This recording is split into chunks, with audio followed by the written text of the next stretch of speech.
ಆಧ್ಯಾತ್ಮ ದೀಪ್ತಮತಿಥೀರ್ಷಿತಾಂ ತಮೋಂಧಂ ಸಂಸಾರಿಣಾಂ ಕರಣಮಾಹ ಪುರಾಣ ಗುಹ್ಯಂ ತಂ ವ್ಯಾಸಸೂನ ಮುಪಯಾಮಿ ಗುರುಂ ಮುನೀನಾಂ.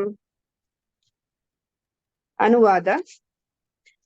ಸಕಲ ಮುನಿಗಳಿಗೆ ಗುರುವಾದ ವ್ಯಾಸಪುತ್ರ ಶುಕಮುನಿಗಳಿಗೆ ಗೌರವಪೂರ್ಣ ಪ್ರಣಾಮಗಳನ್ನು ಸಲ್ಲಿಸುವೆನು. ಅವರು ಕತ್ತಲು ಕವಿದ ಪ್ರಪಂಚವನ್ನು ದಾಟಲು ಹೆಣಗಾಡುತ್ತಿರುವ ಸಾಂಸಾರಿಕರ ಮೇಲೆ ಪರಮ ಕರುಣೆ ತೋರಿ ಸಕಲ ವೇದಗಳ ಸಾರವೆನಿಸಿದ ಅತ್ಯಂತ ರಹಸ್ಯವಾದ ಈ ಪುರಾಣವನ್ನು ಸ್ವಾನುಭವದಿಂದ ಬೋಧಿಸಿದರು. ಭಾವಾರ್ಥ.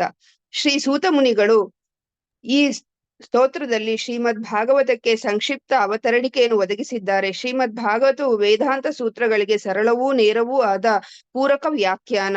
ವೇದಾಂತ ಸೂತ್ರ ಅಥವಾ ಬ್ರಹ್ಮಸೂತ್ರವನ್ನು ವ್ಯಾಸ ಮಹರ್ಷಿ ರಚಿಸಿದ್ದಾರೆ. ವೇದರಾಶಿಯ ಸಾರವನ್ನು ನಿರೂಪಿಸುವುದೇ ಅದರ ಉದ್ದೇಶ. ಈ ಸಾರದ ಸರಳ ವ್ಯಾಖ್ಯೆಯೇ ಶ್ರೀಮದ್ ಭಾಗವತ. ಶ್ರೀ ಶುಕಮುನಿಗಳು ವೇದಾಂತ ಸೂತ್ರಗಳ ಆಂತರ್ಯವನ್ನು ಪೂರ್ಣ ತಿಳಿದವರು. ಇದರ ಪರಿಣಾಮವಾಗಿ ಅವರು ಸ್ವತಃ ಈ ಉಪಖ್ಯಾನ ರೂಪದ ಶ್ರೀಮದ್ ಭಾಗವತವನ್ನು ಅರಿತವರು. ಸಾಂಸಾರಿಕ ವ್ಯಾಮೋಹದಿಂದ ಕಂಗೆಟ್ಟು ಅವಿದ್ಯೆಯ ಪಾರವನ್ನು ದಾಟಿ ಹೋಗಲು ಬಯಸಿದವರ ಮೇಲೆ ಅಪಾರ ಕರುಣೆಯನ್ನು ತೋರುವುದಕ್ಕಾಗಿ ಶ್ರೀ ಶುಕಮುನಿಗಳು ಮೊದಲ ಬಾರಿಗೆ ಈ ರಹಸ್ಯ ಜ್ಞಾನವನ್ನು ನಿರೂಪಿಸಿದರು. ಐಹಿಕ ವಿಷಯವನ್ನು ನೆಚ್ಚಿದವರು ಸುಖಿಯಾಗಿರಬಲ್ಲನೆಂದು ವಾದಿಸುವುದರಲ್ಲಿ ಏನೂ ಹುರುಳಿಲ್ಲ. ಐಹಿಕ ಜಗತ್ತಿನ ಯಾವ ಜೀವಿಯೂ ಮಹಾ ಬ್ರಹ್ಮನಿಂದ ಕ್ಷುದ್ರ ಇರುವೆವರೆಗೂ ಯಾರೂ ಸುಖಿಯಾಗಿರಲಾರ. ಪ್ರತಿಯೊಬ್ಬನೂ ಸುಖ ಪಡೆಯುವುದಕ್ಕಾಗಿ ಶಾಶ್ವತ ಯೋಜನೆಯೊಂದನ್ನು ಸಿದ್ಧಪಡಿಸಲು ಯತ್ನಿಸುತ್ತಾನೆ. ಆದರೆ ಐಹಿಕ ನಿಸರ್ಗದ ನಿಯಮವು ಪ್ರತಿಯೊಂದನ್ನು ಕೆಡಿಸುತ್ತದೆ. ಆದುದರಿಂದ ಈ ಐಹಿಕ ಪ್ರಪಂಚವನ್ನು ದೇವರ ಸೃಷ್ಟಿಯಲ್ಲಿ ಅತ್ಯಂತ ಕತ್ತಲು ಕವಿದ ಪ್ರಾಂತವೆಂದು ಕರೆಯಲಾಗಿದೆ. ಹೀಗಿದ್ದು ದುಃಖಿಗಳಾದ ಸಾಂಸಾರಿಕರು ಇದರಿಂದ ಹೊರಬರಲು ಇಚ್ಛಿಸಿದರೆ ಸಾಕು, ಹೊರಬರಬಹುದು. ದುರಾದೃಷ್ಟವತ್ ಅವರೆಷ್ಟು ಮೂಢರೆಂದರೆ ಅವರು ಅದರಿಂದ ತಪ್ಪಿಸಿಕೊಳ್ಳಲು ಬಯಸುವುದಿಲ್ಲ. ಆದ್ದರಿಂದ ಅವರನ್ನು ಮುಳ್ಳಿನ ಗಿಡದ ರಂಬೆಯನ್ನು ಮೇಯುವ ಒಂಟೆಗೆ ಹೋಲಿಸಲಾಗಿದೆ. ರಕ್ತಮಿಶ್ರಿತ ರಂಬೆಯ ರುಚಿಯನ್ನು ಒಂಟೆ ಇಷ್ಟಪಡುತ್ತದೆ. ಅದು ತನ್ನದೇ ರಕ್ತ ಮುಳ್ಳಿನಿಂದ ತನ್ನ ನಾಲಿಗೆಯು ದ್ರವವಾಗುತ್ತಿದೆ ಎಂದು ಒಂಟೆ ಅರಿತುಕೊಳ್ಳುವುದೇ ಇಲ್ಲವಲ್ಲ. ಹಾಗೆಯೇ ಸಾಂಸಾರಿಕನಾದವನಿಗೆ ತನ್ನ ರಕ್ತವೇ ಜೇನುತುಪ್ಪದಷ್ಟು ಸವಿಯೆನಿಸಿದೆ. ತನ್ನ ಐಹಿಕ ಸೃಷ್ಟಿಯಿಂದ ಸದಾ ಘಾಸಿಗೊಂಡಿದ್ದರೂ ಆತ ಅದರಿಂದ ತಪ್ಪಿಸಿಕೊಳ್ಳಲು ಬಯಸುವುದಿಲ್ಲ. ಇಂತಹ ಸಾಂಸಾರಿಕರನ್ನು ಕರ್ಮಿಗಳೆಂದು ಕರೆಯಲಾಗಿದೆ. ನೂರಾರು ಸಾವಿರಾರು ಕರ್ಮಿಗಳಲ್ಲಿ ಎಲ್ಲೋ ಕೆಲವರು ಮಾತ್ರ ಐಹಿಕ ವ್ಯಾಪಾರದಿಂದ ತೊಳಲಿ ಬಳಲಿ ಈ ಚಕ್ರವ್ಯೂಹದಿಂದ ಹೊರಬರಲು ಬಯಸುತ್ತಾರೆ. ಇಂತಹ ಪ್ರಾಜ್ಞರನ್ನು ಜ್ಞಾನಿಗಳೆಂದು ಕರೆಯಲಾಗಿದೆ. ಇಂತಹ ಜ್ಞಾನಿಗಳಿಗಾಗಿ ವೇದಾಂತ ಸೂತ್ರ ರಚಿತವಾಗಿದೆ. ಆದರೆ ಮಹಾಮಹಿಮ ಭಗವಂತನ ಅವತಾರವೆನಿಸಿದ ವ್ಯಾಸ ಮಹರ್ಷಿಗಳು ಭವಿಷ್ಯದಲ್ಲಿ ಅವಿವೇಕಿಗಳಿಂದ ಇದರ ದುರುಪಯೋಗವಾಗುವುದನ್ನು ಮನಗಂಡರು. ಆದ್ದರಿಂದ ತಾವೇ ವೇದಾಂತ ಸೂತ್ರಕ್ಕೆ ಪೂರಕವಾಗಿ ಭಾಗವತ ಪುರಾಣವನ್ನು ರಚಿಸಿದರು. ಬ್ರಹ್ಮಸೂತ್ರಕ್ಕೆ ಭಾಗವತ ಮೂಲ ಭಾಷ್ಯವೆಂದು ಸ್ಪಷ್ಟವಾಗಿ ಹೇಳಿದೆ. ಶ್ರೀ ವ್ಯಾಸ ಮುನಿಗಳು ಭಾಗವತವನ್ನೇ ತಮ್ಮ ಮಗ ಶ್ರೀ ಶುಕಮುನಿಗಳಿಗೆ ಹೇಳಿಕೊಟ್ಟರು. ಶ್ರೀ ಶುಕಮುನಿಗಳು ಆಗಲೇ ಜೀವನ್ಮುಕ್ತ ಸ್ಥಿತಿಯಲ್ಲಿದ್ದರು. ಅವರು ಭಾಗವತವನ್ನು ತಾವೂ ಅನುಭವಿಸಿ ಆ ಬಳಿಕ ವಿವರಿಸಿದರು. ಐಹಿಕ ಸತ್ತೆಯಿಂದ ಬಿಡುಗಡೆ ಬಯಸುವ ವಿಧೇಯಾತ್ಮರಿಗೆಲ್ಲ ಈ ಭಾಗವತ ವೇದಾಂತ ಸೂತ್ರ ಶ್ರೀ ಶುಕಮುನಿಗಳ ಕೃಪೆಯಿಂದ ಲಭ್ಯವಾಗಿದೆ. ಶ್ರೀಮದ್ ಭಾಗವತ ವೇದಾಂತ ಸೂತ್ರದ ಅಪ್ರತಿಮ ವ್ಯಾಖ್ಯಾನ. ಶ್ರೀಪಾದ ಶಂಕರಾಚಾರ್ಯರು ಸಕಾರಣವಾಗಿ ಇದನ್ನು ಮುಟ್ಟಲಿಲ್ಲ. ಏಕೆಂದರೆ ಈ ಸಹಜ ಭಾಷ್ಯವನ್ನು ಮೀರುವುದು ಕಷ್ಟ ಎಂದು ಅವರಿಗೆ ಗೊತ್ತಿತ್ತು. ಅವರು ಶಾರೀರಿಕ ಭಾಷ್ಯವನ್ನು ಬರೆದರು. ಅವರ ಅನುಯಾಯಿಗಳೆಂದು ಹೇಳಿಕೊಂಡವರು ಭಾಗವತ ಯಾವುದೋ ಅವಾರ್ಷೀನ ರಚನೆ ಎಂದು ಬದಿಗಿಟ್ಟರು. ಭಾಗವತದ ವಿರುದ್ಧ ಮಾಯಾವಾದದ ಮತದವರು ಎಬ್ಬಿಸಿದ ಹುಯಿಲಿನಿಂದ ಯಾರೂ ದಾರಿ ತಪ್ಪಬಾರದು. ಪರಮಹಂಸರಿಗಾಗಿಯೇ ಮತ್ಸರವೆಂಬ ಈ ಜಗದ ರೋಗದಿಂದ ಪೂರ್ಣವಾಗಿ ಬಿಡುಗಡೆ ಹೊಂದಿದವರಿಗೋಸ್ಕರವೇ ಇರುವ ಏಕೈಕ ಅಲೌಕಿಕ ಕೃತಿ ಶ್ರೀಮದ್ ಭಾಗವತ. ಈ ಅಂಶವನ್ನು ಆರಂಭದ ದೆಸೆಯಲ್ಲಿಯೇ ವಿದ್ಯಾರ್ಥಿ ಈ ಅವತರಣಿಕಾ ಶ್ರೋತ್ರದಲ್ಲಿ ಅರಿಯಬೇಕು. ಪುರುಷ ಸ್ವರೂಪ ಶ್ರೀಮನ್ನಾರಾಯಣನು ಐಹಿಕ ಸೃಷ್ಟಿಗೆ ಅತೀತನು. ಶ್ರೀಪಾದ ಶಂಕರಾಚಾರ್ಯರು ಒಪ್ಪಿಕೊಂಡಿದ್ದರೂ ಮಾಯಾವಾದಿಗಳು ಪುರುಷೋತ್ತಮನ ವ್ಯಕ್ತಿತ್ವದ ಬಗ್ಗೆ ಅಸೂಯುಳ್ಳವರಾಗಿದ್ದರು. ಅಸೂಯಾಪರ ಮಾಯಾವಾದಿಗೆ ಭಾಗವತದ ಪ್ರವೇಶ ದೊರಕಲಾರದು. ಐಹಿಕ ಸತ್ತೆಯಿಂದ ಬಿಡುಗಡೆ ಹೊಂದಲು ನಿಜಕ್ಕೂ ಕಾತರರಾದವರು ಭಾಗವತವನ್ನು ಆಶ್ರಯಿಸಬಹುದು, ಏಕೆಂದರೆ ಇದನ್ನು ಜೀವನ್ಮುಕ್ತರಾದ ಶ್ರೀ ಶುಕಮುನಿಗಳು ಬೋಧಿಸಿದ್ದಾರೆ. ಇದು ಪ್ರಖರವಾಗಿ ಬೆಳಗುವ ಅಲೌಕಿಕ ದೀವಿಗೆ. ಇದರ ಬೆಳಕಿನಲ್ಲಿ ನಿರಾಕಾರ ಬ್ರಹ್ಮ, ಪರಮಾತ್ಮ ಮತ್ತು ಭಗವಂತನ ಸಾಕ್ಷಾತ್ಕಾರವೆನಿಸಿಕೊಳ್ಳಬಹುದಾದ ಇಂದ್ರಿಯಾತೀತ ಪರತರ ಸತ್ಯವನ್ನು ಸಂಪೂರ್ಣವಾಗಿ ಕಾಣಬಹುದು. ಹರೇ ಕೃಷ್ಣ.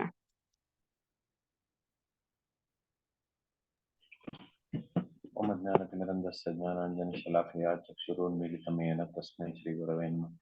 ಶ್ರೀ ಚೈತನ್ಯಮನೋಭೀಷ್ಟಂ ಸ್ಥಾಪಿತಂ ಯೇನ ಭೂತಲೆ ಸ್ವಯಂ ರೂಪಃ ಕದಾ ಮಹ್ಯಂ ದದಾತಿ ಸ್ವಪದಾಂತಿಕಂ.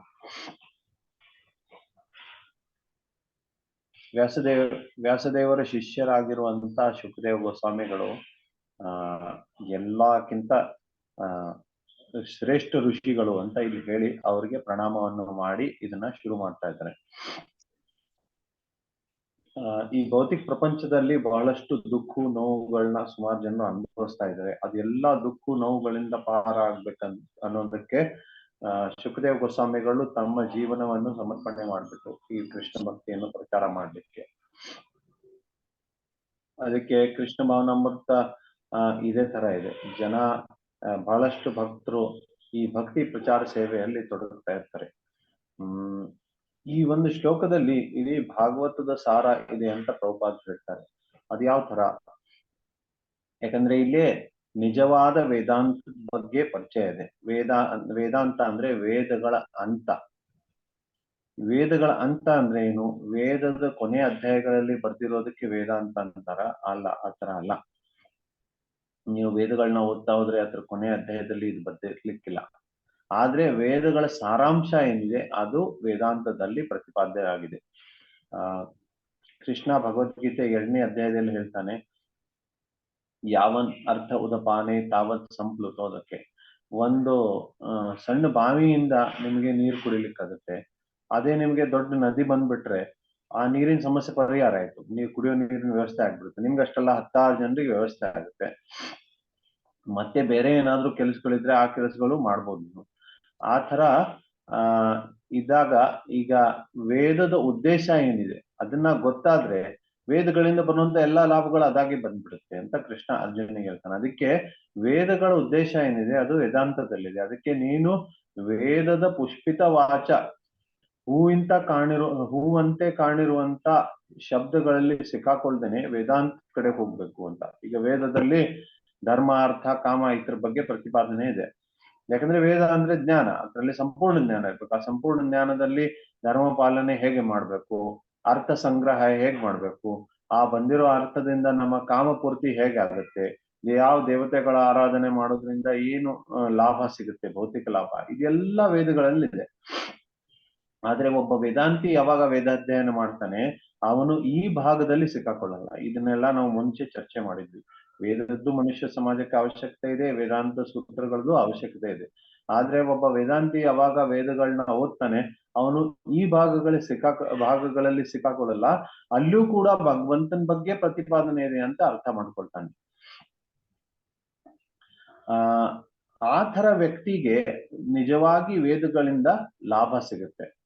ಯಾಕಂದ್ರೆ ಅವನಿಗೆ ಗೊತ್ತು ವೇದಗಳ ಉದ್ದೇಶ ಏನಿದೆ, ಕೃಷ್ಣನನ್ನ ಅರ್ಥ ಮಾಡ್ಕೊಳ್ಳೋದು. ವೇದ ಇಷ್ಟ ಸರ್ವೇರ್ ಅಹಂ ಏವ ವೇದ್ಯ, ಇದನ್ನ ಅವನಿಗೆ ಸ್ಪಷ್ಟವಾಗಿ ಗೊತ್ತು. ಕೃಷ್ಣ ಅಂದ್ರೆ ಪರಮ ಸತ್ಯ, ಎಲ್ಲಾ ಕಾರಣಗಳಿಗೆ ಕಾರಣ, ಸರ್ವ ಕಾರಣಂ.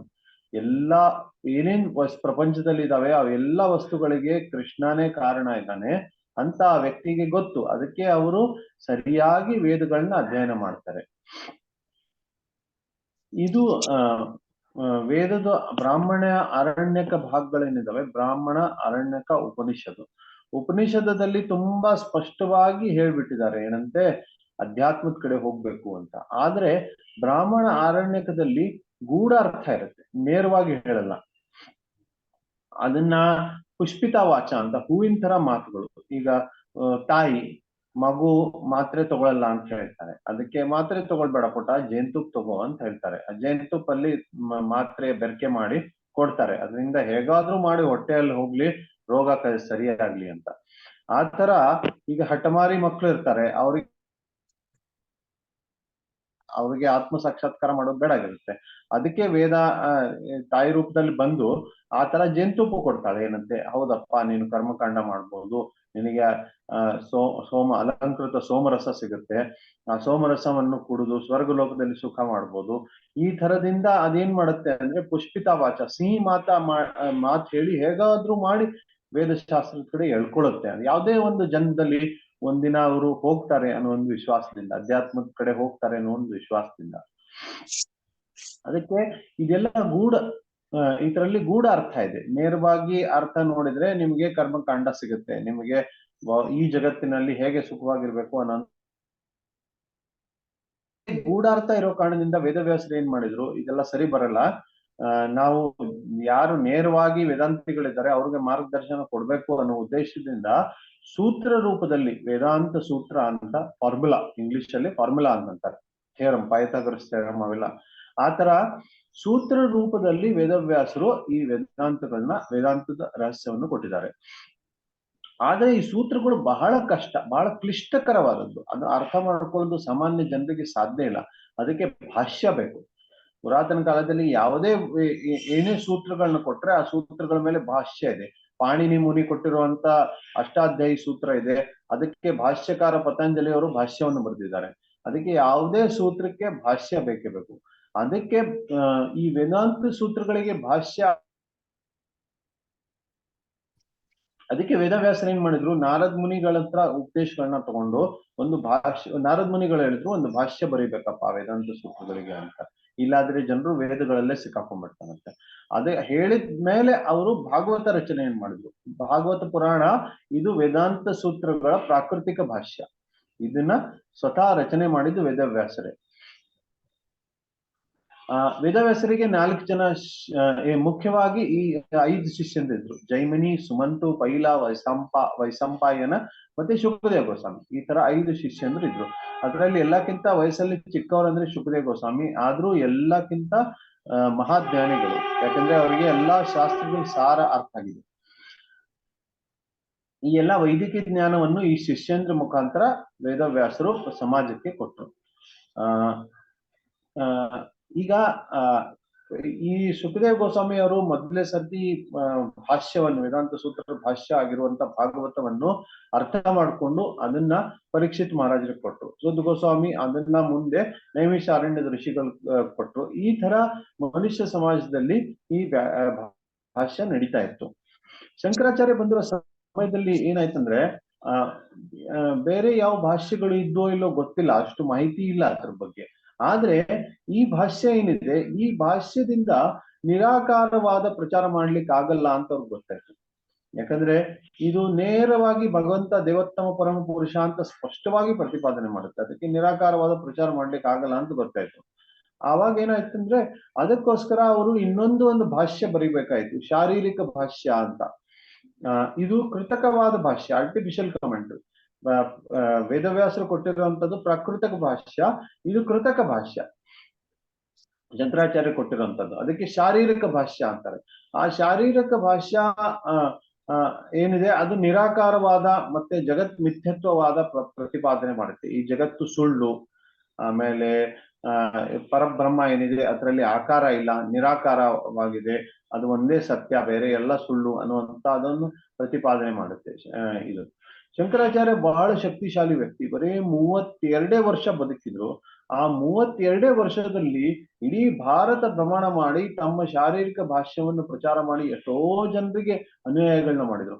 ಶಂಕರಾಚಾರ್ಯ ಇಷ್ಟು ಶಕ್ತಿಶಾಲಿ ವ್ಯಕ್ತಿ ಅಂದ್ರೆ ಅವರ ಪ್ರಭಾವ ಇವತ್ತು ಕೂಡ ಭಾರತ ದೇಶದಲ್ಲಿ ಕಾಣಬಹುದು. ಆ ನಿರಾಕಾರವಾದ ಭಾಷ್ಯ ಎಲ್ಲಾ ಕಡೆ ಇದೆ, ಎಲ್ಲಾರು ನಿರಾಕಾರಿಗಳು ಇಲ್ಲಿ. ಅಂತ ಶಕ್ತಿಶಾಲಿ ಪ್ರಭಾವ ಅವ್ರು ಬಿಟ್ರು. ಜ್ಞಾನದ ಒಂದು ಪ್ರವಾಹವನ್ನೇ ಬೇರೆ ಕಡೆ ಮಾಡುವಂಗ್ ಮಾಡಿದ್ರು. ಒಂದ್ ಜ್ಞಾನ ಒಂದು ಮಾರ್ಗದಲ್ಲಿ ಪ್ರವಾಹಿತವಾಗಿತ್ತು, ಅದ್ರ ಮಾರ್ಗನೇ ಪರಿವರ್ತನೆ ಮಾಡಿದ್ರು. ಒಂದು ಏನಂದ್ರೆ ಕನಿಷ್ಠವಾಗಿ ಜನರು ವೇದಾಂತದ ಕಡೆ ಹೋಗ್ಬೇಕು ಅಂತ ಜನರಿಗೆ ತಿಳಿಸಿ ಹೇಳಿದ್ರು. ಇಲ್ಲಾಂದ್ರೆ ಜನರು ಬರೀ ಕರ್ಮಕಾಂಡದಲ್ಲಿ ಜಾಸ್ತಿ ಸಿಕ್ಕಾಕೊಂಡಿದ್ರು. ವೇದಾಂತದ ಕಡೆ ಹೋಗ್ಬೇಕು ಅನ್ನುವಂತ ಪರಿಜ್ಞಾನ ಜನರಿಗೆ ಇರ್ಲಿಲ್ಲ. ಭಗವದ್ಗೀತೆಯಲ್ಲಿ ಹೇಗೆ ಅರ್ಜುನನಿಗೆ ಕೃಷ್ಣ ಹೇಳ್ತಾ ಇದ್ದಾನೆ, ಪುಷ್ಪಿತ ವಾಚ ವೇದದಲ್ಲಿ ಸಿಕ್ಕಾಕೋಬೇಡ ಅಂತ, ಎಲ್ಲರೂ ಅದರಲ್ಲೇ ಸಿಕ್ಕಾಕೊಂಡ್ಬಿಟ್ಟಿದ್ರು. ಅದಕ್ಕೆ ಕನಿಷ್ಠವಾಗಿ ಮಾರ್ಗವನ್ನು ಜನರದ್ದು ಪರಿವರ್ತನೆ ಮಾಡಿದ್ರು. ಆದ್ರೆ ಅದರ ಪರಿಣಾಮ ಈ ತರ ಆಯ್ತಲ್ಲ, ನಿರಾಕಾರವಾದ ಇಷ್ಟು ಪ್ರಚಾರ ಆಯ್ತು, ಅದನ್ನ ನಿರಾಸ ಮಾಡ್ಲಿಕ್ಕೆ ಎಲ್ಲಾ ವೈಷ್ಣವ ಆಚಾರ್ಯರು ಮತ್ತೆ ಭಾಷ್ಯ ಬರೀಬೇಕಾಯ್ತು. ಅದಕ್ಕೆ ರಾಮಾನುಜಾಚಾರ್ಯರು ಶ್ರೀ ಭಾಷ್ಯ ಅಂತ ಬರೆದ್ರು. ಅದರಲ್ಲಿ ವಿಶಿಷ್ಟ ಅದ್ವೈತದ ಸಿದ್ಧಾಂತವನ್ನು ಇಟ್ರು.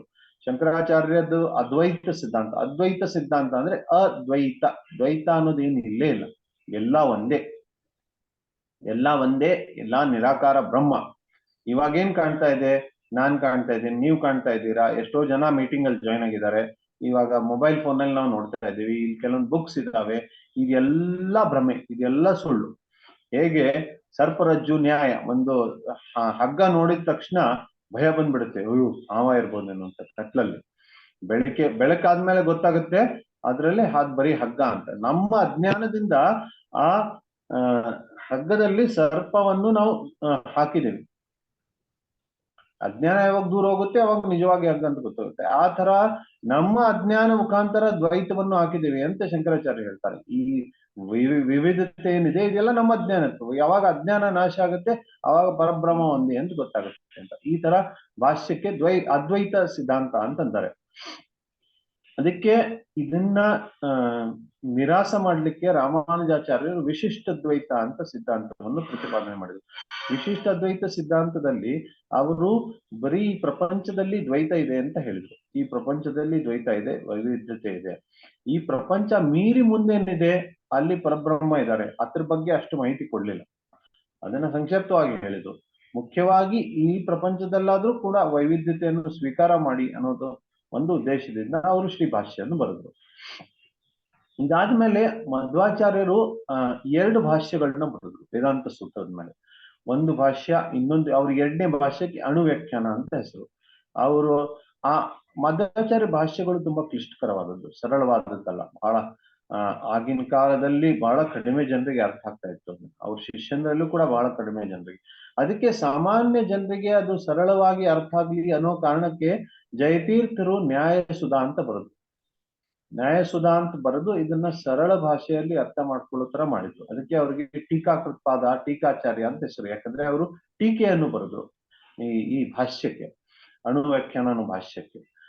ಅದನ್ನ ಇನ್ನೂ ಸರಳ ಮಾಡ್ಲಿಕ್ಕೆ ಮುಂದೆ ವ್ಯಾಸತೀರ್ಥರು ಅದಕ್ಕೆ ವ್ಯಾಖ್ಯಾನವನ್ನು ಬರೆದ್ರು. ವ್ಯಾಸತೀರ್ಥರು ಆದ್ಮೇಲೆ ರಾಘವೇಂದ್ರ ತೀರ್ಥ ಬರೆದ್ರು. ರಾಘವೇಂದ್ರ ತೀರ್ಥರು ನ್ಯಾಯಸುಧಾ ಪರಿಮಳ ಅಂತ ಬರೆದ್ರು. ಅದು ತುಂಬಾ ಸರಳ, ಎಲ್ಲ ಈಸಿಯಾಗಿ ಅರ್ಥ ಮಾಡ್ಕೋಬೇಕು ಅನ್ನೋದಕ್ಕೆ ಆ ನ್ಯಾಯಸುಧಾ ಪರಿಮಳ ಇದೆ. ಇದು ರಾಘವೇಂದ್ರ ತೀರ್ಥ ಬರೆದ್ರು. ಗೌಡಿಯ ವೈಷ್ಣವ ಪಂಥದಲ್ಲಿ ಜಯದೇವ ಗೋಸ್ವಾಮಿ ಅವರು ಗೋವಿಂದ ಭಾಷ್ಯವನ್ನು ಬರೆದ್ರು. ಒಂದ್ಸರಿ ಏನಾಗಿತ್ತಂದ್ರೆ, ಬೃಂದಾವನದಿಂದ ಈ ಜೈಪುರಲ್ಲಿ ರಾಧಾ ಗೋವಿಂದ ದೇವ್ ಪೂಜೆ ನಡೀತಾ ಇತ್ತು. ಅವಾಗ ಅಲ್ಲಿ ರಾಮಾನಂದಿ ಸಂಪ್ರದಾಯ ಅಂತ ಒಬ್ರು ರಾಮಾನುಜಾಚಾರ್ಯ ಅನುಯಾಯಿಗಳಿದ್ರು. ಆ ರಾಮಾನಂದಿ ಸಮುದಾಯದವರು ಪ್ರಶ್ನೆ ಕೇಳಿದ್ರು, ಏನಂತೆ, ವೇದಾಂತ ಸೂತ್ರದ ಭಾಷ್ಯ ನಿಮ್ಮಲ್ಲಿ ಇಲ್ಲೇ ಇಲ್ಲಲ್ಲ ಅಂತ. ನಿಮ್ದು ಹೇಗೆ ಸಂಪ್ರದಾಯ ಇರುತ್ತೆ? ಸಂಪ್ರದಾಯ ಅಂದ್ರೆ ವೇದಾಂತ ಸೂತ್ರದ ಭಾಷ್ಯ ಇರ್ಲೇಬೇಕು. ಆಗಿನ ಕಾಲದ ಏನಿತ್ತಂದ್ರೆ ಭಾಗವತ ಪ್ರಾಕೃತಿಕ ಭಾಷ್ಯ ಇದೆ, ಆದ್ರೆ ಬೇರೆ ಭಾಷೆಗಳು ಯಾಕೆ ಬಂದಿದಾವೆ? ಶಂಕರಾಚಾರ್ಯ ಭಾಷೆ ನಿರಾಸ ಮಾಡ್ಲಿಕ್ಕೆ. ಆದ್ರೆ ಆವಾಗ ಪರಿಸ್ಥಿತಿ ಹಿಂಗಾಯ್ತಂದ್ರೆ ನಿಮ್ಮ ಸಂಪ್ರದಾಯ ಇರ್ಬೇಕಂದ್ರೆ ಒಂದು ಭಾಷ್ಯ ಇರ್ಬೇಕು ಅಂತ. ಅದಕ್ಕೆ ಪ್ರಶ್ನೆ ಕೇಳಿದಾಗ ಅಲ್ಲಿರುವಂತ ಮಹಾರಾಜರು ಬೃಂದಾವನಕ್ಕೆ ಒಬ್ಬ ದೂತರನ್ನ ಕಳಿಸಿ ಒಂದು ಪತ್ರವನ್ನು ವಿಶ್ವನಾಥ್ ಚಕ್ರವರ್ತಿ ಠಾಕೂರ್ ಅವ್ರು ಕಳಿಸಿದ್ರು. ಈ ತರ ಕೇಳ್ತಾ ಇದ್ದಾರೆ, ಏನ್ ಮಾಡೋದು ನಾವು ಅಂತ. ಅದಕ್ಕೆ ವಿಶ್ವನಾಥ್ ಚಕ್ರವರ್ತಿ ಠಾಕೂರ್ ಅವರು, ನನಗಂತೂ ವಯಸ್ಸಾಗಿದೆ, ನನ್ಗಂತೂ ಹೋಗ್ಲಿಕ್ಕಾಗಲ್ಲ, ಅದಕ್ಕೆ ನೀನ್ ಹೋಗುವಂತ ತಮ್ಮ ಶಿಷ್ಯ ಆಗಿರುವಂತ ಬಲದೇವ್ಗೆ ಕಳ್ಸಿದ್ರು. ಅವರು ಏಕಾಂತ ಗೋವಿಂದ ದಾಸ್ ಅಂತ ಅವ್ರ ಹೆಸರು. ಆ ಸಮಯದಲ್ಲಿ ಬಲದೇವ್ ವಿದ್ಯಾಭೂಷಣ್ ಅಂತಲ್ಲ, ಏಕಾಂತ ಗೋವಿಂದ ದಾಸ್ ಅಂತ ಅವ್ರ ದೀಕ್ಷಿತ ಹೆಸರು.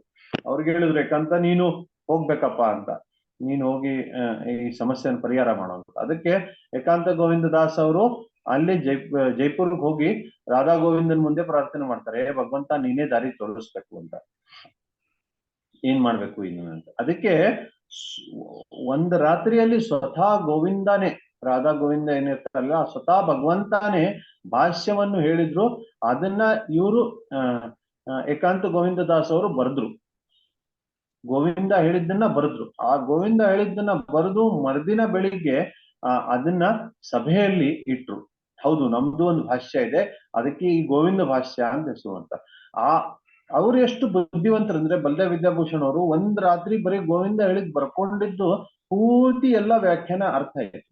ಅರ್ಥ ಆಗಿ ಆ ಸಭೆಯಲ್ಲಿ ಸಿದ್ಧಪಡಿಸಿದ್ರು. ಇದು ಅದೇನು ಸುಮ್ನೆ ಬರೆದ್ರೆ ಸಾಕಾಗಲ್ಲ, ಪೇಪರ್ ಪ್ರೆಸೆಂಟ್ ಮಾಡಿದ್ರೆ ಸಾಕಾಗಲ್ಲ. ಇವತ್ತಿನ ಕಾಲದಲ್ಲಿ ಏನಿದೆ, AI ಹೋಗಿ ಹೇಳ್ಬಿಡ್ಬೋದು, ನೋಡಪ್ಪ ಈ ವಿಷಯದ 5 ಪಾಯಿಂಟ್ಗಳು, ಒಂದು ಏನಾದ್ರೂ ಒಂದು ಬುಕ್ ಬರಿ ಅಥವಾ ಒಂದು ನಿಬಂಧ ಬರಿ ಅಂತ ಹೇಳಿದ್ರೆ ಟಕ ಟಕ ಬರೆದ್ ಬಿಡುತ್ತೆ ಅದು.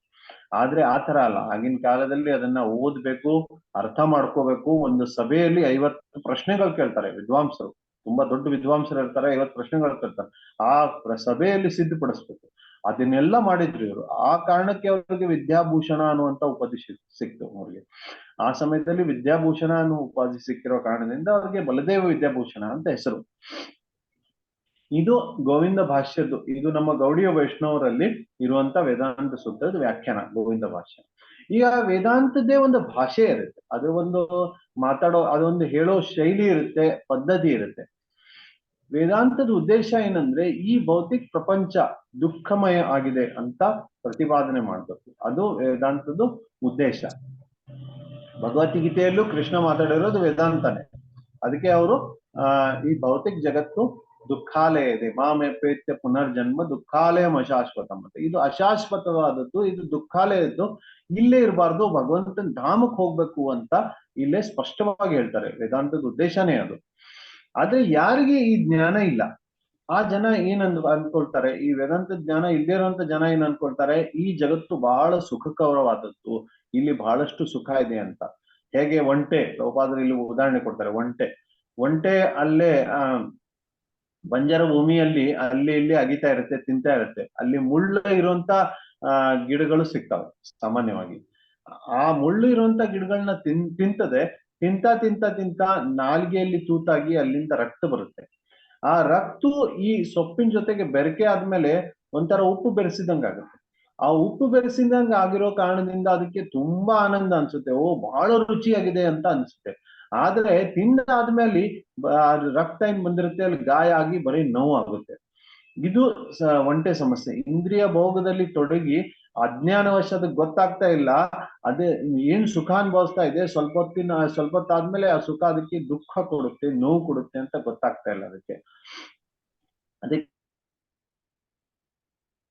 ಲೌಕಿಕ ಸುಖ ಇದ್ರೆ ಅದು ಕೊನೆಗೆ ದುಃಖನೇ ಕೊಡೋದು. ಈ ತರ ಜನರಿಗೆ ಅದಕ್ಕೋಸ್ಕರ ಈ ಪ್ರಪಂಚ ದುಃಖಮಯವಾಗಿದೆ ಅಂತ ತಿಳ್ಕೊಳಕ್ಕೆ ವೇದಾಂತ ಓದ್ಬೇಕು. ಆ ವೇದಾಂತದ ಭಾಷ್ಯ ಆಗಿರುವಂತ ಶ್ರೀಮದ್ ಭಾಗವತ ಓದ್ಬೇಕು, ಭಗವದ್ಗೀತೆ ಓದ್ಬೇಕು. ಅದು ಜನರಿಗೆ ಏನು ಒತ್ತಾಯ ಮಾಡುತ್ತೆ, ಈ ಮನುಷ್ಯ ಜೀವನ ದುರ್ಲಭವಾದದ್ದು, ಇಲ್ಲೇ ಸಮಯ ವ್ಯರ್ಥ ಮಾಡಬಾರ್ದು, ಭಗವಂತನ ಧಾಮಕ್ಕೆ ಹೋಗ್ಲಿಕ್ಕೆ ದೃಢ ಪ್ರಯತ್ನ ಮಾಡ್ಬೇಕು ಅಂತ ಹೇಳುತ್ತೆ. ಅದಕ್ಕೆ ಎಲ್ಲೇ ಹೋದ್ರು ನೀವು ನೋಡ್ರಿ, ಆಚಾರ್ಯರು, ಪ್ರಭುಪಾದರು ಎಲ್ಲರೂ ಏನ್ ಹೇಳ್ತಾ ಇದ್ರೆ, ಭಗವಂತನ ಧಾಮಕ್ಕೆ ಹೋಗ್ಬಿಡಿ, ಇಲ್ಲಿರ್ಬೇಡಿ, ಭಗವಂತನ ಧಾಮಕ್ಕೆ ಹೋಗಿ ಅಂತ ಒತ್ತಾಯ ಮಾಡ್ತಾ ಇದ್ದಾರೆ.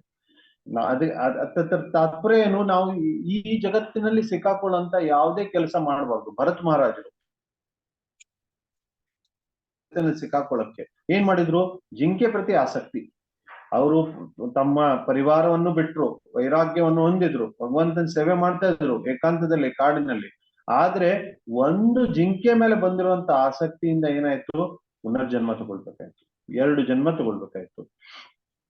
ಆ ತರ ನಾವು ತಪ್ಪು ಮಾಡಬಾರ್ದು ಅಂತ ಪದೇ ಪದೇ ಇಲ್ಲಿ ನೆನಪು ಮಾಡ್ಕೊಡ್ತಾ ಇದ್ದೀವಿ. ಆದ್ರೆ ಭಕ್ತರೇನ್ ಅನ್ಕೊಳ್ತಾರೆ, ಭಗವಂತನ ಧಾಮ ಹೋಗೋದು ನಮ್ಮ ಅಧಿಕಾರ ಇದೆ, ಇವಾಗ ನಮ್ಗೆ ಭಿಕ್ಷೆ ಸಿಕ್ಕಿದೆ, ನಾವು ಹರೇ ಕೃಷ್ಣ ಜಪ ಮಾಡ್ತಾ ಇದೀವಿ, ನಾವಂತೂ ಭಗವಂತ ಧಾಮಕ್ಕೆ ಹೋಗ್ತೇನೆ ಅಂತ. ಆ ತರ ಅಲ್ಲ. ಎಲ್ಲಿ ತನಕ ವೇದಾಂತದ ಮಾರ್ಗದರ್ಶನದಲ್ಲಿ ನಡೆಯಲ್ಲ, ಎಲ್ಲಿ ತನಕ ವೈರಾಗ್ಯ ಬರಲ್ಲ, ಎಲ್ಲಿ ತನಕ ಪ್ರಪಂಚದ ಪ್ರತಿ ಅನಾಸಕ್ತಿ ಬರಲ್ಲ, ಅಲ್ಲಿ ತನಕ ಭಗವಂತನ ಧಾಮ ತುಂಬಾ ದೂರ ಆಗಿದೆ. ಅಷ್ಟು ಸರಳ ಅಲ್ಲ ಭಗವಂತನ ಧಾಮಕ್ಕೆ ಹೋಗೋದು. ನಾವು ಇದೇ ಜನ್ಮದಲ್ಲಿ ಪರಿಪೂರ್ಣತೆ ಹೊಂದುತ್ತೇವೋ ಇಲ್ಲೋ ಹೇಳಕ್ಕಾಗಲ್ಲ, ಅಷ್ಟು ಸರಳವಾದದ್ದಲ್ಲ. ನಾವು ಆ ಭ್ರಮೆಯಲ್ಲಿರ್ಬಾರ್ದು, ನಾವಂತೂ ಭಗವಂತನ ಧಾಮಕ್ಕೆ ಹೋಗ್ತಾ ಇದ್ದೀವಿ ಅಂತ. ವೈರಾಗ್ಯ ಬಿಟ್ಟು ಬೇರೆ ಲಘು ಮಾರ್ಗ ಯಾವುದೂ ಇಲ್ಲ. ಅದಕ್ಕೆ ಇದರಲ್ಲಿ ಬರೀತಾರೆ, ಕುಪಿತಾಹಿ ಫಣಚ್ಛಾಯ ಸಮೀಕೃತ್ಯ ಅಂತ. ಅಂದ್ರೆ ಒಂದು ಕಪ್ಪೆ ಹೋಗ್ತಾ ಇರುತ್ತೆ, ಕಪ್ಪೆ ಹೋಗ್ತಾ ತುಂಬಾ ಬಿಸಿಲಿರುತ್ತೆ, ಆ ಬಿಸಿಲಲ್ಲಿ ಕಪ್ಪೆ ಓಡಾಡ್ತಾ ಇರುತ್ತೆ. ಒಂದೇ ಸರ್ತಿ ಏನಾಗುತ್ತೆ, ಬಿಸಿಲಿನಿಂದ ತೊಂದರೆ ಆಗ್ತಾ ಇದೆ, ಒಂದೇ ಸರ್ತಿ ನೆರಳು ಸಿಕ್ಬಿಡುತ್ತೆ.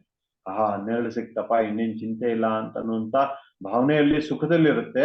ಆದ್ರೆ ಆ ನೆರಳು ಏನಿರುತ್ತೆ ಅಂದ್ರೆ ಸಿಟ್ಟು ಬಂದಿರುವಂತ ಸರ್ಪ ಹಿಡಿಯುತ್ತಿರುತ್ತೆ, ಆ ಹಿಡಿಯ ನೆರಳಿರುತ್ತೆ ಅದಕ್ಕೆ. ಅದಕ್ಕೆ ಅದು ಗೊತ್ತಿಲ್ಲ ಏನಂತೆ, ಮುಂದಿನ ಕ್ಷಣದಲ್ಲಿ ಅದಕ್ಕೆ ಸಾವು ಇದೆ ಅಂತ ಗೊತ್ತಿಲ್ಲ, ಆ ನೆರಳಲ್ಲಿ ಸಾವಿದೆ ಅಂತ ಅದಕ್ಕೆ ಗೊತ್ತಾಗ್ತಾ ಇಲ್ಲ. ಅದೇ ತರ ಈ ಜಗತ್ತಿನಲ್ಲಿರುವಂತ ಇಂದ್ರಿಯ ಭೋಗದ ಸುಖಗಳು ಆ ಹೆಡಿ ಎತ್ತಿರೋ ಸರ್ಪದ್ದು ನೆರಳಿದ್ದಂಗೆ. ಅದರಿಂದ ಮುಂದಿನ ಕ್ಷಣ ನಮ್ಗೆ ಸಾವು ಬರ್ತಾ ಇದೆ ಈ ಇಂದ್ರಿಯ ಭೋಗದಿಂದ ಅಂತ ಯಾವ ಅಜ್ಞಾನಿಗಳು ತಿಳ್ಕೊಳ್ತಾ ಇಲ್ಲ. ಅದಕ್ಕೆ ಈ ತರ ಜ್ಞಾನವನ್ನು ಬೆಳೆಸ್ಕೋಬೇಕು. ಅದಕ್ಕೆ ವೇದಾಂತ ಜ್ಞಾನ ಅತಿ ಅವಶ್ಯಕವಾಗಿದೆ. ಈಗ ಒಂದು ವಿಚಾರ ಬರುತ್ತೆ, ಈ ವೇದಾಂತ ಅಧ್ಯಯನ ಯಾಕೆ ಮಾಡ್ಬೇಕು? ನಾವು ಹರೇ ಕೃಷ್ಣ ಜಪ ಮಾಡಿದ್ರೆ ಸಾಕು, ಹರೇ ಕೃಷ್ಣ ಮಾಡಿದ್ರೆ ಭಗವಂತನ ಧಾಮಕ್ಕೆ ಹೋಗ್ಬಿಡ್ತೇವೆ. ಇದೆಲ್ಲ ಅಧ್ಯಯನ ಯಾಕೆ ಮಾಡ್ಬೇಕು? ಖಂಡಿತ ನೀವು ಹರೇ ಕೃಷ್ಣ ಜಪ ಮಾಡಿದ್ರೆ ಖಂಡಿತವಾಗಿ ಭಗವಂತನ ಧಾಮಕ್ಕೆ ಹೋಗ್ತೇವೆ, ನಮ್ಮ ಹೃದಯ ಶುದ್ಧಿ ಆಗುತ್ತೆ. ಆದ್ರೆ ಆ ಹರೇ ಕೃಷ್ಣ ಜಪ ಮಾಡ್ಲಿಕ್ಕೆ ಆಗ್ತಾ ಇದೆಯಾ ನಮಗೆ? ಶುದ್ಧ ನಾಮ ಜಪ ಆಗ್ತಾ ಇದೆಯಾ? ಆ ಶುದ್ಧ ನಾಮ ಜಪಕ್ಕೆ ಜ್ಞಾನ ಬೇಕು. ನಾವು ಭಗವಂತನ ತತ್ವ ವಿಜ್ಞಾನ ಇಲ್ಲಂದ್ರೆ ಭಗವತ್ ತತ್ವ ವಿಜ್ಞಾನ ಮುಕ್ತ ಸಂಘರ್ಷ ಜಾಯತೆ. ಆ ಭಗವಂತನ ತತ್ವಗಳ ಜ್ಞಾನ ಇಲ್ಲಂದ್ರೆ ನಾವು ನಿಜವಾಗಿ ಭಗವಂತನ ನಾಮಸ್ಮರಣೆ ಮಾಡ್ಲಿಕ್ಕೆ ಸಾಧ್ಯ ಇಲ್ಲ. ಬಹಳ ಕಷ್ಟವಾದದ್ದು. ಒಂದೊಂದ್ಸರಿ ನಮ್ಗೆ ತುಕ್ಕುಡುಕಿ ಬರುತ್ತೆ, ಅಥವಾ ಮನಸ್ಸು ಎಲ್ಲಾದ್ರೂ ಹೋಗುತ್ತೆ, ಮೊಬೈಲ್ ನೋಡ್ತಾ ನಾವು ಮಾಡ್ತಾ ಇರ್ಬೋದು. ಯಾರು ಶುದ್ಧ ನಾಮ ಮಾಡ್ತಾ ಇದಾರೆ ಹೇಳಿ? ಶುದ್ಧ ನಾಮ ಮಾಡೋದು ಬಹಳ ಕಷ್ಟವಾದದ್ದು. ಅದಕ್ಕೆ ಈ ಜ್ಞಾನ ಬೆಳೆಸ್ಕೊಳ್ಳೋದು ಅವಶ್ಯಕವಾಗಿದೆ. ಈಗ ಇನ್ನೊಂದು ವಿಚಾರ ಏನ್ ಬರುತ್ತೆ ಅಂದ್ರೆ, ಸರಿಯಪ್ಪ, ನಾವು ಈಗ ಭಾಗವತ್ ಪುರಾಣ ಪ್ರಾಕೃತಿಕ ಭಾಷ್ಯ ಇದೆ, ಅದಕ್ಕೆ ಭಾಗವತ್ ಪುರಾಣ ಒಂದೇ ಓದ್ಬಿಡೋಣ, ಎಲ್ಲ ಅರ್ಥ ಆಗುತ್ತೆ, ಅದರಲ್ಲೂ ಏನ್ ಸಮಸ್ಯೆ ಇಲ್ಲ. ಭಾಗವತ್ ಪುರಾಣ ಓದ್ಬಿಟ್ರೆ ನಿಮ್ಗೆಲ್ಲ ಶಾಸ್ತ್ರದ ಸಾರ ಅರ್ಥ ಆಗುತ್ತೆ. ಅದಕ್ಕೆ ಪ್ರಭುಪಾದರು ತಮ್ಮ ಪುಸ್ತಕಗಳನ್ನ ವಿತರಣೆ ಮಾಡಂತ ಹೇಳ್ತಾ ಇದ್ರು. ಭಗವದ್ಗೀತೆ, ಭಾಗವತ ವಿತರಣೆ ಅತಿ ಅವಶ್ಯಕವಾಗಿದೆ ಮನುಷ್ಯ ಸಮಾಜದಲ್ಲಿ. ಯಾಕಂದ್ರೆ ಭಾಗವತ ಇದು ವೇದಾಂತ ಸೂತ್ರದ ಮೊದಲೇ ಭಾಷ್ಯ, ಪ್ರಾಕೃತಿಕ ಭಾಷ್ಯ, ಸಾಕ್ಷಾತ್ ವೇದವ್ಯಾಸರು ಕೊಟ್ಟಿರುವಂತ ಭಾಷ್ಯ. ಅದಕ್ಕೆ ಪ್ರತಿಯೊಬ್ಬ ವ್ಯಕ್ತಿಯ ಮನೆಯಲ್ಲಿ ಭಾಗವತ ಇರ್ಲೇಬೇಕು. ಇದು ಸಭೆಯಲ್ಲಿ ಯಾರ ಹತ್ರ ಭಾಗವತ ಇಲ್ಲ, ದಯವಿಟ್ಟು ಭಾಗವತವನ್ನು ಕೊಂಡ್ಕೊಳ್ಳಿ. ಇದು ಅತಿ ಅವಶ್ಯಕವಾಗಿದೆ. ಪ್ರತಿಯೊಬ್ಬರ ಮನೆಯಲ್ಲಿ ಭಾಗವತ ಇರ್ಲೇಬೇಕು. ಅದಕ್ಕೆ ಭಾಗವತ ಇದು ಪ್ರಾಕೃತಿಕ ವ್ಯಾಖ್ಯಾನ. ಆದ್ರೆ ಪ್ರತಿಯೊಂದು ವಿಷಯ ಅರ್ಥ ಮಾಡ್ಕೊಳ್ಳಿಕ್ಕೆ ಒಂದು ಶೈಲಿ ಇರುತ್ತೆ, ಒಂದು ಪದ್ಧತಿ ಇರುತ್ತೆ, ಒಂದು ಪಠ್ಯಕ್ರಮ ಇರುತ್ತೆ. ಒಂದು ವಿಷಯನ ಅರ್ಥ ಮಾಡ್ಕೊಳಕ್ಕೆ ಆ ಪಠ್ಯಕ್ರಮದಲ್ಲಿ ಹೋಗಿ ನೇರವಾಗಿ ಅರ್ಥ ಮಾಡ್ಕೊಂಡ್ರೆ ನಮ್ಗೆ ಅದು ಸ್ಪಷ್ಟವಾಗುತ್ತೆ. ಇದು ಸಾವಿರಾರು ವರ್ಷದ ಪರಂಪರೆಯಿಂದ ಈ ಪಠ್ಯಕ್ರಮ ನಡ್ಕೊಂಡು ಬರ್ತಾ ಇದೆ. ಹೇಗೆ ವೇದಾಂತ ಅಧ್ಯಯನ ಮಾಡ್ಬೇಕು, ಯಾವಾಗ ಶುಕದೇವ್ ಇವರು ಬಲದೇವ ವಿದ್ಯಾಭೂಷಣಿಗೆ ಪ್ರಶ್ನೆ ಕೇಳಾಗಿತ್ತು, ನಿಮ್ಮಲ್ಲಿ ವೇದಾಂತ ಸೂತ್ರದ ವ್ಯಾಖ್ಯಾನವೇ ಇಲ್ಲವಾ, ನಿಮ್ದು ಹೇಗೆ ಸಂಪ್ರದಾಯ ಆಗುತ್ತೆ ಅಂತ ಕೇಳಿದಾಗ, ಇಂಥ ಶಕ್ತಿಶಾಲಿ ವ್ಯಕ್ತಿ, ಇಂಥ ಬುದ್ಧಿವಂತ ವ್ಯಕ್ತಿ ಒಂದು ರಾತ್ರಿಯಲ್ಲಿ ಭಾಷ್ಯ ಗೋವಿಂದ ಹೇಳಿದ್ ಬರ್ಕೊಂಡು ಮರ್ದಿನ ಅವರು ಆ ಭಾಷ್ಯವನ್ನು ಸಿದ್ಧಪಡಿಸ್ತಾ ಇದ್ದಾರೆ. ಇಂಥ ಶಕ್ತಿಶಾಲಿ ವ್ಯಕ್ತಿಗೆ ಭಾಗವತಾನೇ ಪ್ರಾಕೃತಿಕ ವ್ಯಾಖ್ಯಾನ ಇದೆ, ಬೇರೆ ವ್ಯಾಖ್ಯಾನ ಯಾಕೆ ಬೇಕು ಅಂತ ಸಿದ್ಧಪಡಿಸ್ಲಿಕ್ಕೆ ಏನ್ ಕಷ್ಟನ? ಅವ್ರಿಗೆ ಅದು ಕಷ್ಟ ಇರ್ಲಿಲ್ಲ. ಆದ್ರೂ ಸಹ ಅವರು ಆ ಮಾರ್ಗವನ್ನು ಮಾಡ್ಲಿಲ್ಲ. ಅವರು ಒಂದು ಹೊಸ ಭಾಷ್ಯವನ್ನು ಬರೆದ್ರು ಗೌಡಿಯ ವೈಷ್ಣವರಿಗೆ. ಅದರ ಅರ್ಥ ಏನು? ಈ ಕ್ರಮದಲ್ಲಿ ಈ ಭಾಷ್ಯವನ್ನು ಕೂಡ ಜನ ಓದ್ಲೇಬೇಕು. ಇದೇನಾಗುತ್ತೆ, ಆಲಸ್ಯ ತೋರಿಸುತ್ತೆ. ಸರಿಯಪ್ಪ, ನಾನು ಇಷ್ಟು ಓದ್ಬಿಡ್ತೀನಿ ಅಂತ ಹೇಳಿ ಅದು ಕೂಡ ಓದ್ಲಿಕ್ಕೆ ಆಗಲ್ಲ. ನಮ್ಗೆ ಭಾಗವತ ಕೂಡ ಓದ್ಲಿಕ್ಕೆ ಆಗಲ್ಲ. ಆತರ ಅಲ್ಲ. ಒಬ್ಬ ವ್ಯಕ್ತಿಗೆ ಈ ಜ್ಞಾನದಲ್ಲಿ ರುಚಿ ಇರಬೇಕು. ಅದಕ್ಕೆ ಅವರು ಭಾಗವತ್ ಪುರಾಣ ಓದ್ಬೇಕು, ಭಾಗವತ್ ಪುರಾಣ ಆದ್ಮೇಲೆ ಗೋವಿಂದ ಭಾಷ್ಯ ಓದ್ಬೇಕು. ಇದೆಲ್ಲ ಭಕ್ತಿ ವೈಭವ್ ಕೋರ್ಸಿಗೆ ಇರ್ಬೇಕು ಅಂತ ಪ್ರಭುಪಾದರ ಆಸೆ ಇತ್ತು. ಭಕ್ತಿ ವೈಭವ್ ಸ್ತರದಲ್ಲಿ ಇದನ್ನೆಲ್ಲ ಅಧ್ಯಯನ ಮಾಡ್ಬೇಕು ಅಂತ. ಆ ಗೋವಿಂದ ಭಾಷ್ಯ ಓದ್ಲಿಕ್ಕೆ ಒಂದು ಕ್ರಮ ಇದೆ. ಅವರು ತರ್ಕ ಓದ್ಬೇಕು, ಸಂಸ್ಕೃತ ವ್ಯಾಕರಣ ಓದ್ಬೇಕು, ಆ ಕ್ರಮದಲ್ಲಿ ಹೋಗಿ ಅವ್ರು ಗೋವಿಂದ ಭಾಷ್ಯವನ್ನು ಓದ್ಬೇಕು ಅಂತ ಪದ್ಧತಿ ಇದೆ. ಆ ಪದ್ಧತಿ ಪ್ರಕಾರ ನಡ್ಕೊಂಡು ಹೋಗಿ ನಾವು ಈ ಜ್ಞಾನವನ್ನು ಅಳವಡಿಸಿದ್ರೆ ತುಂಬಾ ಸರಳವಾಗಿ ಅರ್ಥ ಆಗುತ್ತೆ. ಮತ್ತೆ ಪ್ರಭುಪಾದರು ಕೊಟ್ಟಿರುವಂತ ಜ್ಞಾನದ ಬಗ್ಗೆ ತಮ್ಮ ತಾತ್ಪರ್ಯದಲ್ಲಿ ಏನ್ ಜ್ಞಾನ ಕೊಟ್ಟಿದ್ದಾರೆ ಅದ್ರ ಬಗ್ಗೆ ಇನ್ನೂ ಜಾಸ್ತಿ ದೃಢ ವಿಶ್ವಾಸ ಆಗುತ್ತೆ. ಅದಕ್ಕೋಸ್ಕರ ಈ ತರದ ಜ್ಞಾನ ಬೇಕಾಗಿದೆ. ಇದ್ರ ಬಗ್ಗೆ ಆಲಸ್ಯ ಮಾಡಬಾರ್ದು. ಇಂಥದ್ದೇನು ಅವಶ್ಯಕತೆ ಇದೆ, ಇದೇನು ಮಾಡೋ ಅವಶ್ಯಕತೆ ಇಲ್ಲ ಅಂತ ಯಾವ ಕಾರಣಕ್ಕೂ ತಿಳ್ಕೋಬಾರ್ದು. ಈ ಜ್ಞಾನ ಆಚಾರ್ಯರು ಒಂದು ಉದ್ದೇಶದಿಂದ ಕೊಟ್ಟಿರ್ತಾರೆ, ಅದಕ್ಕೆ ಅದನ್ನ ಅರ್ಥ ಮಾಡ್ಕೊಳ್ಬೇಕು. ಅದೇ ಸಮಯದಲ್ಲಿ ಭಾಗವತವನ್ನು ಬಿಡಬಾರ್ದು, ಭಾಗವತವನ್ನು ಗಂಭೀರವಾಗಿ ಓದ್ಲೇಬೇಕು. ಅದಕ್ಕೆ ಪರಿಶ್ರಮ ಬೇಕೇ ಬೇಕು. ಹರೇ ಕೃಷ್ಣ. ಏನಾದ್ರೂ ಪ್ರಶ್ನೆಗಳಿದ್ರೆ ಕೇಳ್ಬೋದು.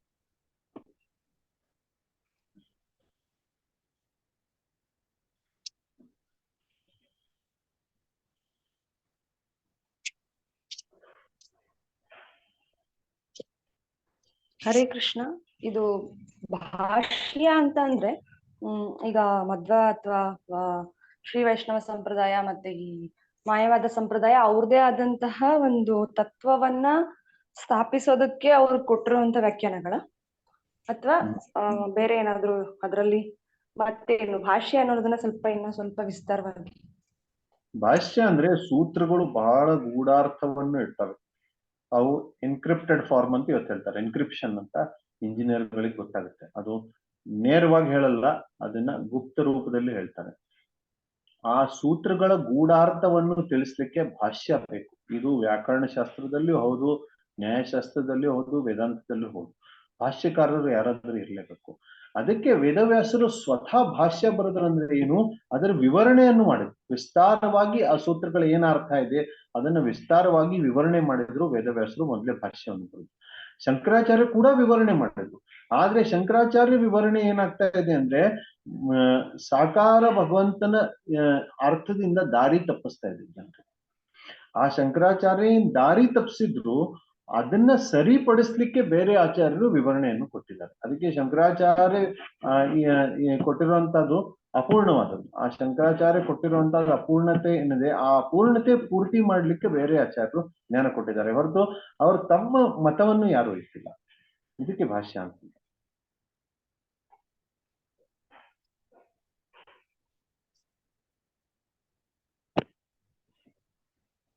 ಹರೇ ಕೃಷ್ಣ ಪ್ರಭುಜಿ. ದ್ವೈತ ಅದ್ವೈತ ಸಿದ್ಧಾಂತ ಒಂದ್ ಸ್ವಲ್ಪ ಎಕ್ಸ್ಪ್ಲೇನ್ ಮಾಡ್ತೀರಾ ಪ್ರಭುಜಿ? ಹಾ, ಮತ್ತೆ ಖಂಡಿತ. ಶಂಕರಾಚಾರ್ಯರು ಅದ್ವೈತ ಮತವನ್ನು ಪ್ರತಿಪಾದನೆ ಮಾಡಿದ್ರು. ಅದ್ವೈತ ಮತದ ಅನುಸಾರವಾಗಿ ಬ್ರಹ್ಮ ಸತ್ಯ, ಜಗತ್ ಮಿಥ್ಯ. ಅಂದ್ರೆ ಪರಬ್ರಹ್ಮ ಒಂದೇ ಸತ್ಯ, ಬೇರೆ ಎಲ್ಲ ಸುಳ್ಳು. ಅದಕ್ಕೆ ಅವರು ದಶಶ್ಲೋಕಿ ಅಂತ ಒಂದು ಪುಸ್ತಕವನ್ನು ಬರೆದಿದ್ದಾರೆ. ತುಂಬಾ ಚೆನ್ನಾಗಿ ವಿವರಣೆ ಮಾಡ್ತಾರೆ ಅವರು. ನಮ್ಮ ಬಂಧು ಬಾಂಧವರು ಯಾರಿಲ್ಲ, ತಂದೆ ತಾಯಿ ಯಾರಿಲ್ಲ, ಏನೂ ಇಲ್ಲ, ಪರಬ್ರಹ್ಮ ಒಂದೇ ಇದೆ. ಈ ಯಾವ್ದು ವರ್ಣ ಇಲ್ಲ, ಯಾವ್ದು ಆಶ್ರಮ ಇಲ್ಲ, ಪರಬ್ರಹ್ಮ ಒಂದೇ ಇದೆ. ಆಮೇಲೆ ಯಾವ ಮೀಮಾಂಸ ಇಲ್ಲ, ನ್ಯಾಯ ಇಲ್ಲ, ಯಾವ ಇವು ವೈವಿಧ್ಯತೆ ಜ್ಞಾನದ ಭಾಗ ಇಲ್ಲ, ಪರಬ್ರಹ್ಮ ಒಂದೇ ಇದೆ. ಅಂದ್ರೆ ಹೇಳೋ ತಾತ್ಪರ್ಯ ಏನು, ಈ ನೈತಿ ಈ ಜಗತ್ತು ಎಲ್ಲಾ ಸುಳ್ಳಿದೆ, ಪರಬ್ರಹ್ಮ ಒಂದೇ ಸತ್ಯ ಅಂತ ಅವರು ಪ್ರತಿಪಾದನೆ ಮಾಡಿದ್ರು. ಅದಕ್ಕೆ ಅವರು ಜೀವನದಲ್ಲೂ ವೈವಿಧ್ಯತೆಯನ್ನು ಒಪ್ಕೊಳ್ಳಲ್ಲ. ನಾನ್ ಬೇರೆ ನೀವು ಬೇರೆ ಈ ತರ ಒಪ್ಕೊಳ್ಳಲ್ಲ. ಅವ್ರು ಏನ್ ಹೇಳ್ತಾರೆ, ಕೊನೆಗೆ ಪರಬ್ರಹ್ಮನಲ್ಲಿ ಎಲ್ಲರೂ ಲೀನ್ ಆಗಿ ತಕ್ಷಣ ಪರಬ್ರಹ್ಮ ಅಂತ ಗೊತ್ತಾಗುತ್ತೆ. ಆದ್ರೆ ಇವ್ರ ಭಾಷೆಯಲ್ಲಿ ಬಹಳಷ್ಟು ಪ್ರಶ್ನೆಗಳಿದೆ. ಆ ತರ ಆಗ್ತಾ ಇದ್ರೆ ಪರಬ್ರಹ್ಮನಲ್ಲಿ ಅಜ್ಞಾನ ಹೇಗೆ ಬರ್ಲಿಕ್ಕೆ ಸಾಧ್ಯ? ಪರಬ್ರಹ್ಮನಲ್ಲಿ ಅಜ್ಞಾನದ ಹೇಗೆ ಅಳವಡಿಸ್ಲಿಕ್ಕೆ ಸಾಧ್ಯ? ಅದಕ್ಕೆ ವಿಶಿಷ್ಟ ಅದ್ವೈತದಲ್ಲಿ ಏನ್ ಹೇಳಿದ್ರಂದ್ರೆ, ವಿಶಿಷ್ಟ ಅದ್ವೈತದಲ್ಲಿ ಮೋಕ್ಷದ ಮುಂದೆ ಏನು ಅದ್ರ ಬಗ್ಗೆ ವಿಶೇಷ ಮಾತಾಡಲಿಲ್ಲ. ಆದ್ರೆ ಈ ಪ್ರಪಂಚದಲ್ಲಿ ವೈವಿಧ್ಯತೆ ಇದೆ ಅಂತ ಹೇಳಿದ್ರು. ದ್ವೈತ ಸಿದ್ಧಾಂತ ಮೊದಲಿನಿಂದ ಅಂತ ತನಕ ವೈವಿಧ್ಯತೆನೇ ಇದೆ, ಸೆಪರೇಷನ್, ಬೇರೆ ಬೇರೆನೇ ಇದ್ದಾರೆ ಹೊರತು ಒಂದಾಗಲ್ಲ ಅಂತ ಹೇಳಿದ್ರು. ಮತ್ತೆ ಈ ಜಗತ್ತು ಸತ್ಯ, ಈ ಜಗತ್ತು ಸುಳ್ಳಲ್ಲ. ಹೇಗೆ ಈ ಜಗತ್ತು ಸತ್ಯ? ಈ ಜಗತ್ತು ಭಗವಂತನಿಂದ ಬಂದಿದೆ. ಭಗವಂತನಿಂದ ಬಂದಿರುವಂತಹದ್ದು ಪ್ರತಿಯೊಂದು, ಪರಬ್ರಹ್ಮನಿಂದ ಬಂದಿರುವಂತದ್ದು ಪ್ರತಿಯೊಂದು ವಸ್ತು ಸತ್ಯನೇ.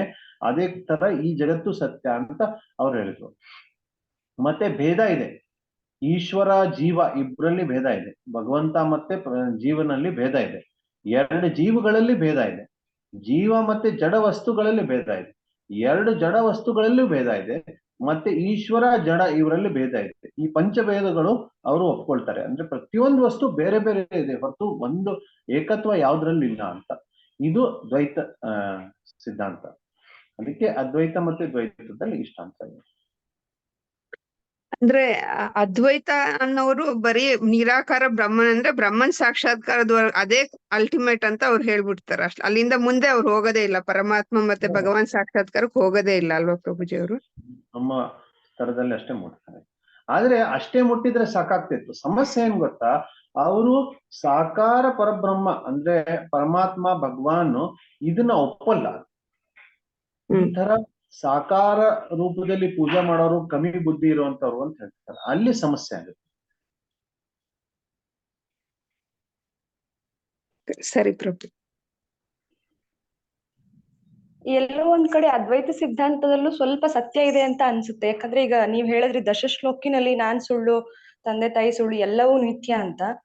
ಈ ಶರೀರ ಅನ್ನೋದೇ ಇಲ್ಲ, ಇದು ಅಶಾಶ್ವತ.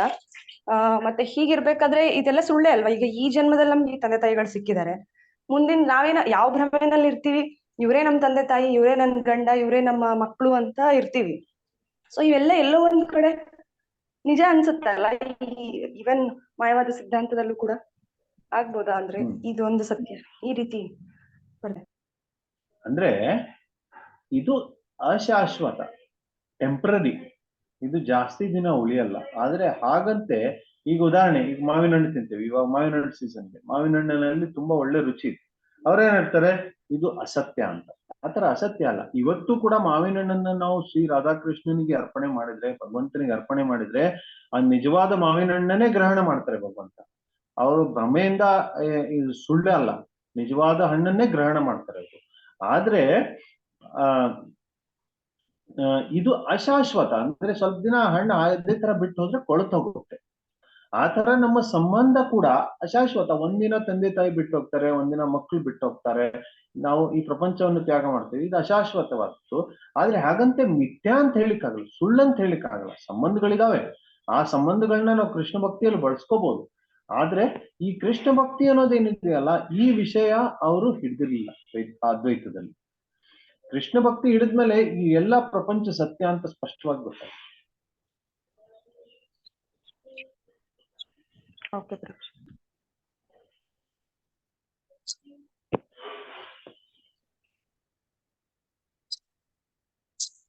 ಮತ್ತೇನಾದ್ರು ಪ್ರಶ್ನೆ ಇದೆಯಾ?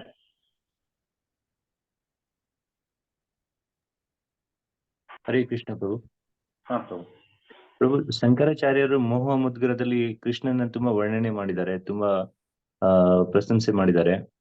ನಾವು ಅವ್ರಿಗೆ ಮಿಥ್ಯಾ ಅಂತ ಅಂದ್ರೆ ಒಂದು ಪಾಯಿಂಟ್ ಆಫ್ ವ್ಯೂ ಅಲ್ಲಿ ಮಿಥ್ಯಾ ಅಂತ ಹೇಳ್ಬೋದು. ಆದ್ರೆ ಅವರು ಭಗವಂತನ ನಾಮನ ಎಲ್ಲರೂ ತಗೊಬೇಕು ಅಂತ ಎಷ್ಟು ಸ್ಪಷ್ಟವಾಗಿ ಹೇಳಿದ್ದಾರೆ.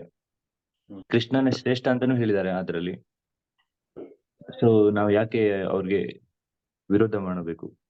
ಹೌದು, ಅಂದ್ರೆ ಶಂಕರಾಚಾರ್ಯರು ಸ್ವತಃ ಕೃಷ್ಣನ್ ಭಕ್ತರಾಗಿದ್ರು. ಕೃಷ್ಣನ್ ಭಕ್ತರ ಆಗಿ ಅವರು ಕೃಷ್ಣನ್ ಬಗ್ಗೆ ಗುಣಗಾನ ಮಾಡಿದ್ರು. ಮತ್ತೆ ಬರೀ ಈ ಶಾಸ್ತ್ರವನ್ನು ಬರೀ ತಮ್ಮ ಬುದ್ಧಿ ಸ್ತರದಲ್ಲಿ ಊಹೆ ಮಾಡುವಂತ ಜನರು ಖಂಡನೆ ಕೂಡ ಮಾಡಿದ್ರು. ಅದಕ್ಕೆ ಖಂಡಿತವಾಗಿ ಅವರಲ್ಲಿ ಭಕ್ತಿ ಇತ್ತು. ಆದ್ರೆ ಆಗಿನ ಪರಿಸ್ಥಿತಿ ಈ ತರ ಇತ್ತಲ್ಲ, ಆ ಪರಿಸ್ಥಿತಿಯಲ್ಲಿ ನಿಜವಾಗಿ ಜನರು ವೇದಾಂತದ ಕಡೆ ಹೋಗ್ಲಿಕ್ಕೆ ಒಂದು ಪ್ರೇರಣೆ ಕೊಡ್ಬೇಕಾಗಿತ್ತು. ಆ ಪ್ರೇರಣೆ ಅವರು ನಿರಾಕಾರದ ರೂಪದಿಂದ ಕೊಡ್ತಾ ಇದ್ದಾರೆ ಹೊರತು ನಮಗೆ ಶಂಕರಾಚಾರ್ಯ ಮೇಲೆ ವಿರೋಧ ಇಲ್ಲ. ಅವರು ಕೊಟ್ಟಿರುವಂತ ಸಿದ್ಧಾಂತ ಏನಿದೆಯಲ್ಲ, ಆ ಸಿದ್ಧಾಂತವನ್ನು ಕರೆಕ್ಷನ್ ಮಾಡ್ಬೇಕು ಅಂತ. ಅದು ಕರೆಕ್ಷನ್ ಮಾಡ್ಲಿಲ್ಲ ಅಂದ್ರೆ ಜನರಿಗೆ ತಪ್ಪು ದಾರಿ ಸಿಗುತ್ತೆ. ಆ ಕಾರಣದಿಂದ ಬುದ್ಧಂದು ಕೂಡ ಅದೇ, ಸ್ವತಃ ಭಗವಂತ ಬುದ್ಧ ರೂಪದಲ್ಲಿ ಬಂದಿದ್ದಾರೆ. ಆದ್ರೆ ನೀವು ನೋಡಿ, ಯಾವುದೇ ವೇದಾಂತಿಗಳು ಅಥವಾ ಯಾವ್ದು ವೇದ ಪ್ರತಿಪಾದಕರು ಬುದ್ಧರನ್ನ ಸ್ವೀಕಾರ ಮಾಡಲ್ಲ, ಬುದ್ಧನ ಸಿದ್ಧಾಂತವನ್ನು ತಿರಸ್ಕಾರ ಮಾಡ್ತಾರೆ. ಅವ್ರೇನ್ ಹೇಳ್ತಾರೆ, ಅದು ನಾಸ್ತಿಕವಾದ. ಯಾಕಂದ್ರೆ ಅವ್ರು ವೇದವನ್ನು ಪ್ರಮಾಣ ಅಂತ ನಂಬಲಿಲ್ಲ. ನೋಡಿ, ಸ್ವತಃ ಭಗವಂತ ಯಾವಾಗ ಆ ವೇದವನ್ನು ಸ್ವೀಕಾರ ಮಾಡಲ್ಲ, ಅವಾಗ ಭಗವಂತನನ್ನೇ ಪೂಜೆ ಮಾಡೋದು ತಿರಸ್ಕಾರ ಮಾಡ್ಬಿಡ್ತಾರೆ. ಇಷ್ಟು ಮುಖ್ಯವಾದದ್ದು ವೇದಗಳು ಮನುಷ್ಯ ಸಮಾಜದಲ್ಲಿ. ಅದಕ್ಕೆ ಬುದ್ಧನು ಕೂಡ ಇವರು ವೇದಾಂತಿಗಳು ತಿರಸ್ಕಾರ ಮಾಡಿದ್ದು, ಅವ್ರ ಸಿದ್ಧಾಂತವನ್ನು ತಿರಸ್ಕಾರ ಮಾಡಿದ್ದಕ್ಕೆ ಉದ್ದೇಶ ಇದು. ಆ ಪರಿಸ್ಥಿತಿಯಲ್ಲಿ ಬುದ್ಧ ಅದು ಹೇಳ್ಬೇಕಾಗಿತ್ತು, ವೇದ ಪ್ರಮಾಣ ಅಲ್ಲ ಅಂತ ಹೇಳ್ಬೇಕಾಗಿತ್ತು. ಅದಕ್ಕೆ ಆ ಕಾರಣಕ್ಕೆ ಆ ಸಿದ್ಧಾಂತವನ್ನು ನಾವು ಸ್ವೀಕಾರ ಮಾಡ್ಲಿಕ್ಕಾಗಲ್ಲ. ಅದೇ ತರ ಶಂಕರಾಚಾರ್ಯರು ಆ ಪರಿಸ್ಥಿತಿಯಲ್ಲಿ ನಿರಾಕಾರವಾದವನ್ನು ಪ್ರಚಾರ ಮಾಡಿದ್ರು, ಆ ಸಿದ್ಧಾಂತವನ್ನು ನಮಗೆ ಸ್ವೀಕಾರ ಮಾಡ್ಲಿಕ್ಕೆ ಆಗಲ್ಲ.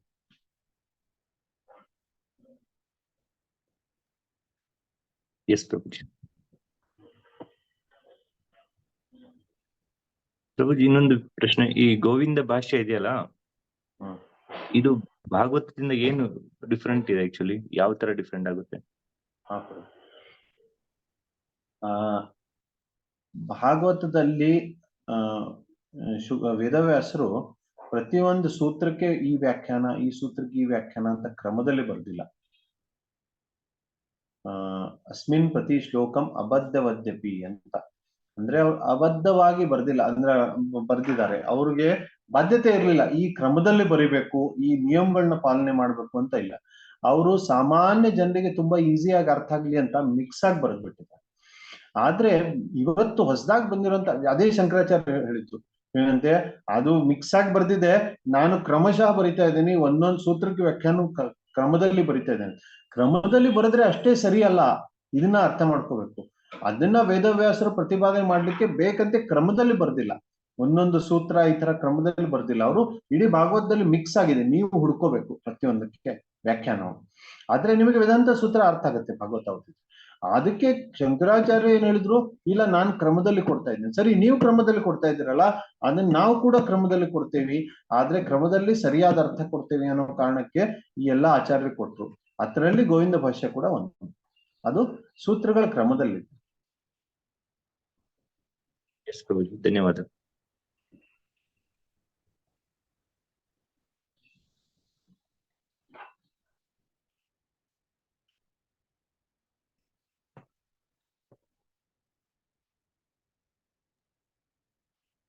ಹರೇ ಕೃಷ್ಣ ಪ್ರಭು, ಧನ್ಯವಾದ ಪ್ರಭು. ಬಟ್ ಸ್ವಲ್ಪ ಕ್ವಶನ್ಸ್ ಲಾಸ್ಟ್ ಓದ್ ಕ್ಲಾಸ್ ಇದ್ದು ಇತ್ತು, ಅದು ಇನ್ಯಾವಾಗನ ಕ್ವಶನ್ ಆನ್ಸರ್ ಸೆಷನ್ ಮಾಡಿದ್ರೆ ಡಿಸ್ಕಷನ್ ಮಾಡ್ಬೋದು. ನಾಳೆ ಬೇಕಾದ್ರೆ ಬರೀ ಕ್ವಶನ್ ಆನ್ಸರ್ ಸೆಷನ್ ಮಾಡ್ಬೋದು. ಓಕೆ ಪ್ರಭು. ಇಲ್ಲ, ನಾಳೆ ಶುಕ್ರವಾರ ಶನಿವಾರ ಭಗವದ್ಗೀತಾ ಅಧ್ಯಯನ ಮಾಡ್ಬೇಕು. ಹಾ